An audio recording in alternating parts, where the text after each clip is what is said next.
West Bengal police constable যারা মাঠে pass করেছো তাদের সকলকে জানাই অভিনন্দন, এবং মেনের জন্য তোমরা ভালো করে প্রিপারেশন শুরু করে দাও। সেই সাথে পরীক্ষা প্রস্তুতিও তোমাদের মেনের প্রিপারেশনের জন্য অনেক হেল্প করবে।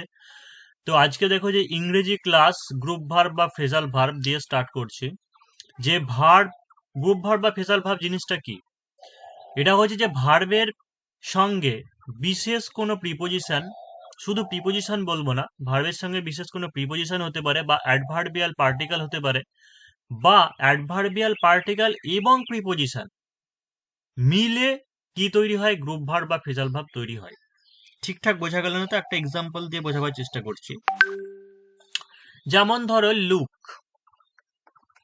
লুক হচ্ছে একটা ভার্ব, যার সঙ্গে তুমি যদি ফর যোগ করে দাও একটা প্রিপোজিশন, তাহলে কি হয়? যে লুক ফর। লুক ফর এর মানে জানো? যে লুক ফর এর মানে হচ্ছে খোঁজা। যেখানে লুক মানে হচ্ছে তাকানো বা দেখা, কিন্তু লুক ফর হয়ে গেলে মানে হচ্ছে খোঁজা। এটা হলো প্রিপোজিশন দিয়ে অ্যাড হলো, অর্থাৎ ভার্বের সঙ্গে প্রিপোজিশন যোগ হলো। নেক্সট অ্যাডভার্বিয়াল পার্টিকেল কে কিরকম? ধরো একটা ওয়ার্ড আছে, একটা ভার্ব আছে যে পুট। পুটের সঙ্গে আমরা যোগ করলাম অ্যাসাইড, তো কি হয়ে যায় একসঙ্গে? যে পুট অ্যাসাইড। পুট অ্যাসাইড মানে কি? এটা মানে হচ্ছে ভবিষ্যতের জন্য খাদ্য সঞ্চয় করে রাখা। ঠিক আছে, এইটা হচ্ছে কি ভার্ব প্লাস এটা হচ্ছে অ্যাডভার্বিয়াল পার্টিকেল। এই যে অ্যাসাইড জিনিস যেটা আছে, এইটাকে বলা হয় যে অ্যাডভার্বিয়াল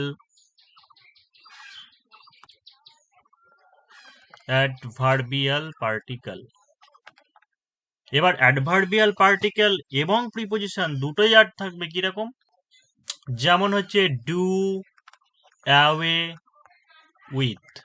ডু মানে এটা হচ্ছে ভার্ব, অ্যাওয়ে এটা হচ্ছে অ্যাডভার্বিয়াল পার্টিকেল, আর উইথ এটা হচ্ছে প্রিপোজিশন। এইভাবে এই সমস্ত যে নতুন ওয়ার্ড তৈরি হয়, এটা মিলে এইগুলোকে বলা হয় গ্রুপ ভার্ব বা ফ্রেজাল ভার্ব। তো এখানে দেখো বেশ কিছু আমি লিস্ট দিয়ে রাখছি, আশা করি এই যতগুলো দেওয়া হচ্ছে তাদের মধ্যে পড়লেই মোটামুটি কমন পেয়ে যাওয়ার সম্ভাবনা থাকবে। তো 1 নম্বর কি আছে দেখো? যে অ্যাকাউন্ট ফর। আবার একটা জিনিসও, এই যে ফ্রেজাল ভার্ব বা এগুলো করছো, এগুলো অ্যাপ্রোপ্রিয়েট প্রিপোজিশন অনেক জায়গায় আছে, তাই অ্যাপ্রোপ্রিয়েট প্রিপোজিশনের কিন্তু তোমার কাজ হয়ে যাবে। যেমন অ্যাকাউন্ট ফর, এই কথাটার মানে হচ্ছে যে ব্যাখ্যা করা, ব্যাখ্যা করা। ঠিক আছে, এখানে ওয়ার্ড হিসেবে তুমি লিখে নিতে পারো, সেটা হচ্ছে যে এক্সপ্লেন, অ্যাকাউন্ট ফর। তারপরে দেখো যে অ্যাবস্টেন ফর্ম। অ্যাবস্টেন ফর্ম এমনি অ্যাপ্রোপ্রিয়েট প্রিপোজিশন হিসেবে ব্যবহার করা হয়। যে অ্যাবস্টেন ফর্ম মানে কি? যে বিরত থাকা, এটা হচ্ছে অ্যাবস্টেন ফর্ম, এটাও একটা ফ্রেজাল ভার্ব। নেক্সট 3 নম্বর হচ্ছে অ্যাবাইড বাই। অ্যাবাইড বাই মানে কি? যে মেনে চলা। ঠিক আছে, মানা, মেনে চলা মানে হচ্ছে ওবে বলতে পারো। নেক্সট হচ্ছে যে বিয়ার উইথ। বিয়ার উইথ মানে সহ্য করা। ঠিক আছে, সহ্য করা, যেটা ইংলিশে ওয়ার্ড বলা হয় যে টলারেট। টলারেট অর্থাৎ আরেকটা হয় ফ্রেজাল ভাব, সেটা হচ্ছে put up with. Put up with মানে হচ্ছে যে সহ্য করা। নেক্সট দেখো যে বিয়ার আউট। বিয়ার আউট মানে কি? বিয়ার আউট মানে হচ্ছে সমর্থন করা, বা যেটাকে বলা হয় যে স্ট্যান্ড বাই হতে পারে। বিয়ার আউট বা হচ্ছে স্ট্যান্ড বাই মানে দুটোই দুটোই তোমার গ্রুপ ভার্ব বা হচ্ছে ফ্রেজাল ভার্ব। ওয়ার্ডটা কি দিতে পারো? ওয়ার্ডটা দিতে পারো যে সাপোর্ট। মানে সাপোর্ট মানে কি হচ্ছে? যে সমর্থন করা। দেখো বিলং টু মানে আমরা জানি যে বিলং টু হয়, কিন্তু বিলং উইথও হয়। বিলং টু বা বিলং উইথ দুটোই হয়, কিন্তু অ্যাপ্রোপ্রিয়েট প্রিপোজিশনের দিক থেকে যদি দেখতে যাও, তাহলে বিলং টু কখন হয়? সেটা হচ্ছে যে অধিকারে থাকা। যখন অধিকারের কথা বলা হয়, অধিকারে থাকা, তখন বিলং টু হয়। মানে হয়তো তুমি বলতে পারো যে this books this book belongs to me. কিন্তু একই সঙ্গে থাকা এরকম ধরনের যদি বলো, যে এটা বলতে পারো যে I belong with my parents. Next দেখো যে ব্রিং অ্যাবাউট। ব্রিং অ্যাবাউট এটার মানে হচ্ছে যে ঘটানো। তুমি ইংলিশে ওয়ার্ডটা যদি বলো, তাহলে কি হবে? যে কজ টু হ্যাপেন মানে হচ্ছে ব্রিং অ্যাবাউট। ব্রিং আউট যেটা কি? সেটা হচ্ছে প্রকাশ করা বা সম্মুখে আনা, মানে হচ্ছে পাবলিশ। পাবলিশ এটা হচ্ছে ব্রিং আউট। নেক্সট হচ্ছে দেখো যে burst into, BURST, burst into. Burst into আর বার্স্ট আউট দুটো আছে। তো আউট যেটা হচ্ছে যে হঠাৎ করে সাডেনলি কিছু কি, যে হঠাৎ করে শুরু করা, মানে সে বলতে পারে যে হঠাৎ করে ছেলেটি বা লোকটি হয়তো হাসতে শুরু করলো। আর বার্স্ট ইনটু মানে হচ্ছে হঠাৎ করে ফেটে পড়া, হঠাৎ করে ফেটে পড়া অর্থে বার্স্ট ইনটু হয়। নেক্সট দেখো যে 12 নম্বর ভীষণ ইম্পর্টেন্ট, কল দিয়ে প্রচুর আছে। ঠিক আছে, প্রথমে দেখো যে কল ফর, কল ফর মানে কি, যে দাবি করা, বা ওয়ার্ডটা হচ্ছে যে ডিম্যান্ড, মানে কি বললাম যে দাবি করা। কল ইন, কল ইন মানে কি অ্যাকচুয়ালি হচ্ছে ডাকা। ঠিক আছে, মানে হয়তো যেমন ওয়ার্ড হিসেবে এরকম হয় যে কল ইন এ ডক্টর, মানে একটা ডাক্তার ডাকো। তারপর হচ্ছে দেখো যে কল অফ, যখন OFF কল অফ থাকে সেটাকে বলা হয় যে প্রত্যাহার করে নেওয়া। কল অফ মানে কি, যে প্রত্যাহার করা। তুমি এটা ওয়ার্ড হিসেবে বলতে পারো যে পোস্টপোন করা, পোস্টপোন। তারপরে নেক্সট দেখো যে কল অ্যাট, কি আছে যে কল অ্যাট, কল অ্যাট মানে হচ্ছে যে কোনো স্থানে গিয়ে দেখা করা। ঠিক আছে, কোনো একটা পার্টিকুলার স্থানে গিয়ে, মানে কোনো জায়গায় গিয়ে দেখা করা, তাই যে কোনো স্থানে দেখা করা। কল অন মানে কি, কল অন মানে হচ্ছে কারো সাথে দেখা করা। যদি কোনো লোককে প্রায়োরিটি দেওয়া হয়, যে সেই লোকটির সঙ্গে দেখা করার কথা বলা হয়, তাহলে হচ্ছে কারো সাথে দেখা করা হলে বলা হবে যে কল অন। যদি বলা হয় যে এই জায়গাতে, মার্কেটে, বাজারে দেখা হবে, তাহলে সেই ক্ষেত্রে কি হবে, যে কল অ্যাট হবে। নেক্সট হচ্ছে কল আউট, কল আউট মানে কি, কল আউট মানে হচ্ছে যে ডাকা। তাহলে এই যে কল ইন আর এই যে কল আউট, এই দুটোর মধ্যে পার্থক্য কি, অর্থাৎ তুমি যদি এই অর্থে বলো যে একটা ডাক্তার ডাকো, কি একটা হয়তো টোটো ডাকো, মানে এখানে call in a doctor, call in a toto. কিন্তু এই ডাকা মানে হচ্ছে যে ডাকা, মানে পুলিশকে ডাকা, যে পুলিশকে ডাকা হয়েছে। হয়তো এরকম বলা হলো যে পুলিশকে তাড়াতাড়ি, পুলিশকে ডাকা হয়েছে খবরটি, ব্যাপারটি মিটমাট করার জন্য। নেক্সট হচ্ছে দেখো যে কল আপ, কল আপ মানে হচ্ছে কি রিমেম্বার, এটা মানে হচ্ছে REMEMBR, রিমেম্বার মানে হচ্ছে কি, যে স্মরণ করা, মেমোরাইজ করা কোনো জিনিস।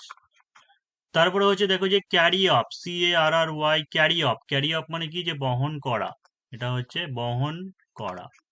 নেক্সট হচ্ছে দেখো যে ক্যারি অন, বলে না কোনো কিছু জিনিস হলে বলে যে ক্যারি অন, ক্যারি অন, তার মানে কি চালিয়ে যাওয়া, অর্থাৎ কন্টিনিউ করা, কন্টিনিউ। নেক্সট দেখো যে carry out, CARRYOUT, carry out মানে কি, ক্যারি আউট মানে হচ্ছে পালন করা। অর্থাৎ এখানে পালন করা মানে ওবে নয়, যে কোনো একটা জিনিস তোমাকে কিছু দেওয়া হলো, সেটা তুমি ঠিকঠাক ভাবে দায়িত্ব সহকারে পালন করছো, অর্থাৎ এক্সিকিউট করা বলা হয়। যে কোনো কিছু প্ল্যান বলে না, যে প্ল্যান এক্সিকিউট করছে, সেটা হচ্ছে ক্যারি আউট বা হচ্ছে এক্সিকিউট। নেক্সট দেখো 22 নম্বর আছে যে কাম অ্যাবাউট, কাম অ্যাবাউট মানে কি, যে ঘটা, বা হচ্ছে যে হ্যাপেন, ওয়ার্ডটা যদি বলা হয় তাহলে হচ্ছে হ্যাপেন। তারপরে দেখো যে কাম অ্যাক্রস, কাম অ্যাক্রস মানে কি হঠাৎ দেখা হওয়া, হঠাৎ দেখা, সেটাকে বলা হয় যে কাম অ্যাক্রস। দেখো তোমরা যারা কনস্টেবলের মেনের জন্য প্রিপারেশন নিতে চাইছো, তোমরা পরীক্ষা প্রস্তুতিতে অনলাইনে কোর্স করতে পারো। 7797427474 এই নম্বরে হোয়াটসঅ্যাপ করলে সমস্ত ডিটেলস জেনে যাবে, কিভাবে কি ক্লাস করানো হয়, কি করানো হবে, বা ফি স্ট্রাকচার কিরকম, এখানে তোমরা হোয়াটসঅ্যাপ করলে ডিটেলস জেনে যাবে। অলরেডি কনস্টেবলের মেনের ব্যাচ স্টার্ট হয়ে গেছে, একটা মাত্র ক্লাস হয়েছে। তোমরা যারা নতুন জয়েন করতে চাইছো তাড়াতাড়ি জয়েন করে নিতে পারো, যারা তোমরা মাঠে কোয়ালিফাই করে গেছো, বা হয়তো কনফিডেন্ট আছো যে মাঠে কোয়ালিফাই করে যাবে। নেক্সট দেখো যে 24 নম্বর আছে, কাম দিয়ে আসছি, যে হচ্ছে যে কাম বাই, কাম বাই মানে কি, কাম বাই মানে হচ্ছে পাওয়া, বা হচ্ছে ভার্ব বলে হচ্ছে যে গেট। তারপরে দেখো যে কাম ফ্রম, বলে না যে আই কাম ফ্রম, মানে যে কোনো জায়গা থেকে আসা, সেই অর্থে কি বলা হয়, যে কাম ফ্রম বলা হয়। বা আর হচ্ছে যে কাম অফ, যেটা কাম অফ মানে হচ্ছে কি জন্মানো, মানে হচ্ছে বর্ন, এটাকে বলা হয় যে কাম অফ। তারপর নেক্সট দেখো যে কাম আউট, কাম আউট মানে কি, যে কোনো জিনিস প্রকাশ পাওয়া, মানে সুস্পষ্ট হওয়া কোনো জিনিস। নেক্সট হচ্ছে যে কাম রাউন্ড, কাম রাউন্ড মানে কি বলা হয়, যে আরোগ্য লাভ করা, মানে অসুখ থেকে আর কি সেরে যাওয়া, যে আরোগ্য লাভ করা। বা ভার্ব হিসেবে কি বলতে পারো, সেটা হচ্ছে রিকভার, রিকভার করা, বা হচ্ছে আরোগ্য লাভ করা। এবার দেখো এটাকে অ্যাপ্রোপ্রিয়েট প্রিপোজিশনও বলতে পারো, যে ডাইয়ের ক্ষেত্রে 5টা জিনিস আছে মোটামুটি, die for, die of, die by, die from, আরো আছে। তো এইগুলো দেখো যে কোনটার ক্ষেত্রে কি প্রিপোজিশন হয়, এগুলো পরীক্ষায় অনেক সময় চলে আসে, মানে অ্যাপ্রোপ্রিয়েট প্রিপোজিশন হিসেবে বলতে পারো। তো দেখো যে ডাই ফর, এটা মানে যখন হয় যে দেশের জন্য মরা, অর্থাৎ দেশের জন্য যদি মৃত্যুবরণ করা হয় তাহলে হচ্ছে ডাই ফর, মানে দেশের জন্য মৃত্যু, মানে he died for his country, he died for his country. তোমাকে সেন্টেন্স এভাবে দেওয়া থাকতে পারে যে he died dash his country, মানে তোমাকে তাহলে কি দিতে হবে শূন্যস্থানে, যে he died for his country.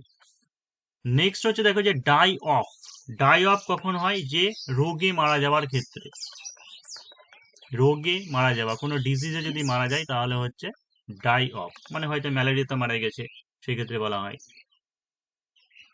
তারপর দেখো যে ডাই বাই, ডাই বাই মানে কি অ্যাক্সিডেন্টালে মৃত্যু, অর্থাৎ দুর্ঘটনায় যদি মৃত্যু হয় তাহলে হচ্ছে যে তোমার ডাই বাই। নেক্সট হচ্ছে দেখো যে ডাই ফ্রম, ডাই ফ্রম কখন হয়, অতি ভোজনে মারা, অর্থাৎ বেশি খেয়ে মারা যায়, মানে বেশি খেয়ে মারা যায়, অর্থাৎ ওভার ইটিং, ওভার ইটিং এ মৃত্যু, এটাকে বলা হয় ডাই ফ্রম। আরটা দেখো আছে যে ডাই আউট, ডাই আউট মানে হচ্ছে কি যে বিলুপ্ত হওয়া, বিলুপ্ত হওয়া হচ্ছে ডাই আউট, মানে বিলুপ্ত হয়ে যাওয়া বা মুছে যাওয়া, মানে হচ্ছে তোমার অ্যাবলিশ হতে পারে। নেক্সট দেখো যে ফল আউট, ভীষণ ইম্পর্টেন্ট, ফল আউট মানে হচ্ছে যে কোয়ারেল, অর্থাৎ ঝগড়া করা, এটা হচ্ছে ফল আউট। নেক্সট দেখো 35 গিভ অ্যাওয়ে, ভীষণ ইম্পর্টেন্ট, গিভ অ্যাওয়ে মানে কি যে বিতরণ করে দেওয়া, মানে হচ্ছে যে ডিস্ট্রিবিউট, ডিস্ট্রিবিউট। নেক্সট দেখো যে গিভ ইন, গিভ ইন মানে কি যে বশ্যতা স্বীকার করা, বা হচ্ছে স্যারেন্ডার করা বলতে পারো, যে স্যারেন্ডার, এটা হচ্ছে কি যে গিভ ইন মানে হচ্ছে বশ্যতা স্বীকার। তারপরে দেখো যে গিভ আউট, গিভ আউট মানে কি ডিক্লেয়ার, বা হচ্ছে ঘোষণা করে দেওয়া, ঘোষণা করা, ডিক্লেয়ার। তারপরে দেখো যে গিভ আপ, গিভ আপ মানে কি যে ত্যাগ করা, বা হচ্ছে অ্যাবান্ডান বলে, সেটা হচ্ছে গিভ আপ মানে ত্যাগ করা, অর্থাৎ অ্যাবান্ডান, ABONDON, অ্যাবান্ডান। তারপরে দেখো যে গো ফর, এটা হচ্ছে যে আক্রমণ করা বা হচ্ছে অ্যাটাক। গো অফ মানে হচ্ছে যে বিস্ফোরণ ঘটানো, বিস্ফোরণ ঘটানো হচ্ছে গো অফ। তারপর দেখো যে লুক আফটার, লুক আফটার মানে কি যে দেখাশোনা করা, দেখাশোনা করা, লুক আফটার। এটা আরো সিনোনিম তুমি টেক কেয়ার বলতে পারো, বা হচ্ছে ওভারসি, ঠিক আছে, এগুলো হতে পারে। তারপরে দেখো যে লুক অ্যাট, লুক অ্যাট মানে দেখো লুক অ্যাট কথাটার মানে হচ্ছে এক দৃষ্টে তাকিয়ে থাকা, মানে ওয়ার্ডটা যেটা হয় সেটা হচ্ছে গেজ, গেজ হচ্ছে লুক অ্যাট মানে এক দৃষ্টে তাকানো। লুক ফর মানে কি, লুক ফর মানে হচ্ছে খোঁজা, অর্থাৎ হচ্ছে search. Look into, look into মানে কি তদন্ত করা, তদন্ত করা মানে হচ্ছে ইনভেস্টিগেট। তারপরে 45 দেখো, দেখো এইগুলো কিন্তু খুব গুলিয়ে যায় লুকের ব্যাপারটা, তো লুকের ব্যাপারটা ভালো করে দেখে নেবে যে কোনটার ক্ষেত্রে কোন ওয়ার্ডটা হবে, প্রায় একই রকমের হয় অনেক সময়। লুক আউট মানে কি, লুক আউট মানে হচ্ছে যে সতর্ক হওয়া, সতর্ক, সতর্ক হওয়া, লুক আউট। অ্যালার্ট বা অ্যাওয়ার্ড বলতে পারো, বা বি কেয়ারফুল বলতে পারো। তারপর যে look down upon, look down upon ভীষণ ইম্পর্টেন্ট এটা, সেটা হচ্ছে যে লুক ডাউন আপন মানে হচ্ছে ঘৃণা করা বা হচ্ছে হেড। তারপরে দেখো যে মেক অফ, মেক দিয়েও অনেক ইম্পর্টেন্ট ইডিয়াম ফ্রেজ এগুলো, এই সরি তোমাদের গ্রুপ ভার্ব বা ফ্রেজাল ভার্ব গুলো আছে, মেক দিয়ে এগুলোও তোমাদেরকে ভালো করে করতে হবে। যে মেক অফ যেটা, সেটা হচ্ছে যে পালানো, ঠিক আছে, এটা হচ্ছে পালানো, এটা ওয়ার্ড হিসেবে লিখে নিতে পারো, সেটা হচ্ছে এসকেপ, এসকেপ মানে হচ্ছে পালানো। তারপরে মেক আউট, মেক আউট ভীষণ ইম্পর্টেন্ট এটাও, সেটা হচ্ছে মেক আউট মানে যে বুঝতে পারা, এর ওয়ার্ডটা কি হয় সেটা হচ্ছে আন্ডারস্ট্যান্ড মানে হচ্ছে বুঝতে পারা, আন্ডারস্ট্যান্ড। তারপরে দেখো যে মেক আপ, মেক আপ মানে হচ্ছে কম্পেনসেশন, অর্থাৎ হচ্ছে ক্ষতিপূরণ করা, সেটা হচ্ছে কম্পেনসেট, কম্পেনসেট। পুট অ্যাসাইড, এটা ভীষণ ইম্পর্টেন্ট, পুট অ্যাসাইড মানে হচ্ছে কি যে ভবিষ্যতের জন্য সঞ্চয় করে রাখা, অর্থাৎ সেভ, ভবিষ্যতের জন্য সঞ্চয়, ঠিক আছে, ওয়ার্ডটা কি লিখতে পারো যে save. Put down. Put down মানে কি, যে কোনো কিছু নোট করে রাখা, মানে লিখে রাখা, কোনো কিছু লিখে রাখা, এটাকে বলা হয় পুট ডাউন। তারপর দেখো যে পুট অফ। পুট অফ মানে কি, যে স্থগিত করা, অর্থাৎ পোস্টপোন বা হচ্ছে অ্যাডজার্ন। পোস্টপোন বা হচ্ছে অ্যাডজার্ন মানে স্থগিত করা বা মুলতবি করা বলা হয়, যেটা কোর্টের ক্ষেত্রে বলা না হয় যে দ্য কোর্ট ইজ অ্যাডজার্নড। তারপরে দেখো যে পুট অন। পুট অন মানে কি, যে জ্বালানো। পুট অন মানে হচ্ছে যে জ্বালানো। আর একটা দেখো পুট অন আছে, একটা আলো জ্বালানো, বাতি জ্বালানো, সেই ক্ষেত্রে পুট অন লাইট এরকম হতে পারে। বা আর একটা হচ্ছে পুট অন মানে যেটা হচ্ছে পরিধান করা, অর্থাৎ ওয়্যার। পরিধান করা, ওয়্যার মানে হচ্ছে কোনো কিছু জামা কাপড় পরিধান করা, সেই ক্ষেত্রে বলা হয় যে পুট অন। নেক্সট দেখো যে পুট আপ। ঠিক আছে, পুট আপ মানে কি, যে কোনো জায়গায় স্থাপন করা বা হচ্ছে এস্টাবলিশ। এস্টাবলিশড, এটা হচ্ছে যে পুট আপ। আর একটা পুট আপ উইথ, প্রথমে বলেছিলাম বিয়ার উইথ, যেটা মনে হচ্ছে সহ্য করা বা হচ্ছে যে টলারেট। টলারেট। তারপর দেখো রান আফটার মানে কি, রান আফটার মানে হচ্ছে ধাওয়া করা। পুলিশ চোরটির পেছনে রান আফটার করছে মানে ধাওয়া করছে। বা হচ্ছে চিজ, ওয়ার্ডটা কি হচ্ছে যে চিজ মানে হচ্ছে রান আফটার। তারপরে দেখো যে রান অ্যাওয়ে। রান অ্যাওয়ে এটা মানে কি, যে পালানো। একটুকু আগেই বললাম রান অ্যাওয়ে মানে হচ্ছে পালানো বা হচ্ছে এসকেপ। তারপর দেখো যে রান ওভার। রান ওভার মানে কি, যে চাপা যাওয়া, চাপা পড়া। হয়তো কুকুরটি লরিটির তলায় চাপা গেল মানে রান ওভার হলো। এবার দেখো সেন্ড। আমরা সেন্ড, এটা অ্যাপ্রোপ্রিয়েট প্রিপোজিশন হিসাবে আমরা বলতে পারি যে send for, send in, send on কখন কখন হয়। তো সেন্ড ফর কথাটার মানে হচ্ছে যে কি, যে ডেকে পাঠানো।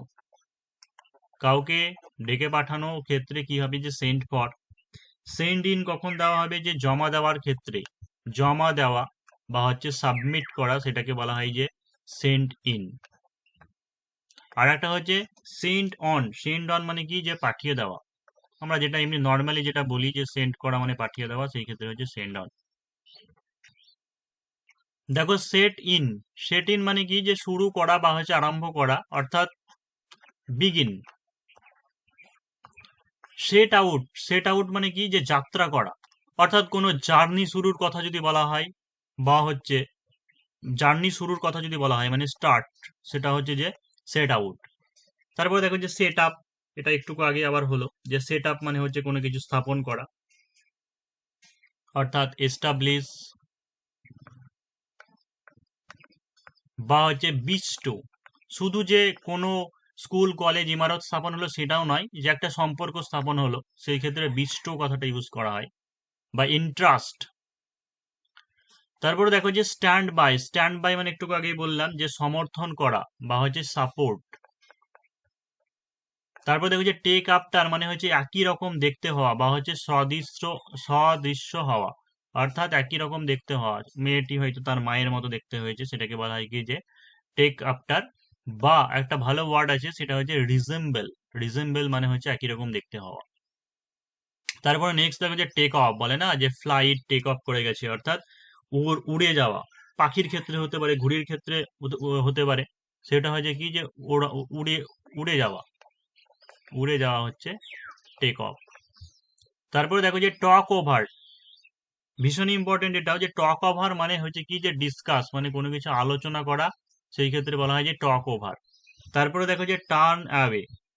টার্ন অ্যাওয়ে মানে কি, যে তাড়িয়ে দেওয়া। কাউকে তাড়ানোর ক্ষেত্রে কি হয়, তাড়িয়ে দেওয়া হচ্ছে টার্ন অ্যাওয়ে। তারপরে দেখো যে টার্ন ডাউন। টার্ন ডাউন মানে কি, রিজেক্ট, অর্থাৎ প্রত্যাখ্যান করা, রিজেক্ট। 72 দেখো যে টার্ন ইনটু। টার্ন ইনটু মানে কি, যে পরিবর্তন করা, যে কোনো কিছু পরিবর্তিত হয়ে এটাতে পরিবর্তন হয়েছে, অর্থাৎ ট্রান্সফর্ম বলতে পারো, ট্রান্সফর্ম। তারপরে দেখো যে টার্ন অন। টার্ন অন মানে কি, এটা হচ্ছে জ্বালানো। টার্ন অফ মানে কি, এটা হচ্ছে নিভানো, অর্থাৎ এক্সটিংগুইশ মানে হচ্ছে নেভানো, এক্সটিংগুইশ। তারপর দেখো যে টার্ন আপ। টার্ন আপ মানে কি, যে উপস্থিত হওয়া, কোনো জায়গায় উপস্থিত হওয়া, হচ্ছে প্রেজেন্ট বা হচ্ছে যে অ্যাপিয়ার, এটা হচ্ছে টার্ন আপ। নেক্সট হচ্ছে দেখো যে টার্ন ওভার। টার্ন ওভার মানে কি? উল্টে দেওয়া। এটাকে তুমি ওয়ার্ড হিসেবে ব্যবহার করতে পারো যে ওভার টার্ন। ওভার টার্ন মানে হচ্ছে উল্টে দেওয়া। তারপরে দেখো যে ওয়েট অন। ওয়েট অন মানে হচ্ছে কি সেবা করা। সেবা করা মানে হচ্ছে নার্স। দেখো এতক্ষণ ধরে আমি লিস্টগুলো বললাম, এবার তোমাকে পরীক্ষার সময় কেমন দেওয়া থাকবে, ধরো এরকম একটা সেন্টেন্স দেওয়া থাকবে যে চারটে তোমার অপশন দেওয়া থাকলো, মানে his car dash only about a mile away from the destination. তাহলে তার গাড়ি only about a mile away, অর্থাৎ কিছু মাইল দূরে, ডেস্টিনেশন থেকে কিছু মাইল দূরে কি হয়েছিল, ব্রোক আপ হয়েছিল, ব্রোক ডাউন হয়েছিল, ব্রোক ইনটু হয়েছিল, ব্রোকেন ইন হয়েছিল। তাহলে কি হবে যে ব্রোক ডাউন অর্থাৎ ভেঙে পড়েছিল। নেক্সট দেখো যে the new headmaster will dash on March 10। তাহলে এটা কি হবে যে the new headmaster take over. Take over মানে হচ্ছে যে দায়িত্ব নেওয়া। দায়িত্ব নেওয়া, এটা হচ্ছে যে টেক ওভার হবে। নেক্সট দেখো যে I can not dash this kind of behaviour. ঠিক আছে, এইরকম আচরণ নিশ্চয়ই আমি সহ্য করতে পারছি না, সেরকম হবে। তো কোনটা হয় যে পুট আপ উইথ বা হচ্ছে টলারেট হয়। পুট আপ উইথ হচ্ছে আনসার। নেক্সট কোশ্চেন দেখো যে Ruma dash her mother she even works like her. একটু আগেই বললাম যে টেক্স আফটার মানে হচ্ছে সদৃশ্য হওয়া বা রিজেম্বল, তাই Ruma takes after her mother she even works like her. তাহলে এই ছিল ইডিয়াম ফ্রেজের ক্লাস। তোমাদের কেমন লাগলো অবশ্যই তোমরা জানাবে, এবং আশা করি এইগুলো লিস্ট যেগুলো দিলাম এগুলো করলে তোমরা এর মধ্যে কমন পেয়ে যাবো ইডিয়াম এই ফ্রেজাল ভার্ব বা গ্রুপ ভার্ব থেকে। তো যারা এখনো পর্যন্ত চ্যানেলটা সাবস্ক্রাইব করেনি অবশ্যই সাবস্ক্রাইব করে অল নোটিফিকেশনটা অন করে রাখো, কারণ প্রতিদিন সকালবেলায় তোমরা কনস্টেবলের মেনের উপরে ভিডিও পেয়ে যাবে। এবং সেই সাথে তোমরা যারা পরীক্ষার প্রস্তুতিতে অনলাইন কোর্স করতে চাইছো এই নাম্বারে হোয়াটসঅ্যাপ করলে সমস্ত ডিটেলস জেনে যাবে যে কিভাবে কি করানো হয় বা ফিস স্ট্রাকচার, রুটিন, এই সমস্ত বিষয় নিয়ে।